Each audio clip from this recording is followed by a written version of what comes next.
Bienvenue, c'est Renaud, ravi de vous retrouver dans cette vidéo. Je vais essayer de vous laisser vous imaginer dans un monde où vous vous sentez complètement découragé et vaincu et vous vous demandez tout simplement si vous avez en fait la force de continuer, si ça a un sens pour vous.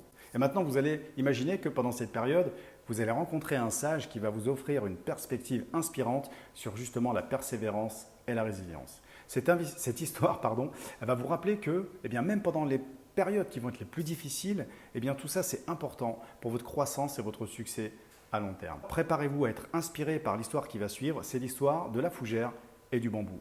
Fatigué de ne pas réussir professionnellement et personnellement, décida d'aller demander conseil à un sage du village. « Pourriez-vous me donner une bonne raison de ne pas m'avoir vaincu ?» lui a-t-il demandé. « Quand j'ai semé les graines de la fougère et du bambou, j'ai fait très attention.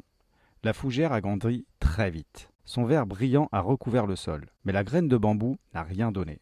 Je n'ai pourtant pas renoncé au bambou. La deuxième année, la fougère est devenue encore plus brillante et plus abondante, mais de nouveau, la graine de bambou n'a rien donné, mais je n'ai pas renoncé au bambou. La troisième année, la graine de bambou n'a toujours rien donné. Une fois de plus, je n'ai pas renoncé au bambou. La quatrième année, de nouveau, la graine de bambou n'a rien donné, mais je n'ai toujours pas renoncé. La cinquième année, une petite pousse de bambou est sortie du sol. En comparaison avec la fougère, elle était bien sûr très petite et insignifiante. La sixième année, le bambou a grandi de plus de 20 mètres de haut. Il avait passé 5 ans à faire des racines pour le soutenir. Ces racines l'ont rendu fort et lui ont donné ce dont il avait besoin pour survivre. Sais-tu que tout ce temps où tu t'es battu, en réalité, tu as formé tes racines? Le bambou a un rôle différent de celui de la fougère. Et pourtant, tous les deux sont nécessaires et embellissent la forêt. Ne te focalise pas sur tes regrets. Les bons jours sont source de bonheur et les mauvais jours développent ton expérience. Reste motivé et déterminé parce que tu es en train de fabriquer tes racines. La morale de cette histoire est qu'il est important de persévérer dans ses efforts, même si les résultats ne sont pas immédiats et en plus de ça, même s'ils ne sont pas visibles.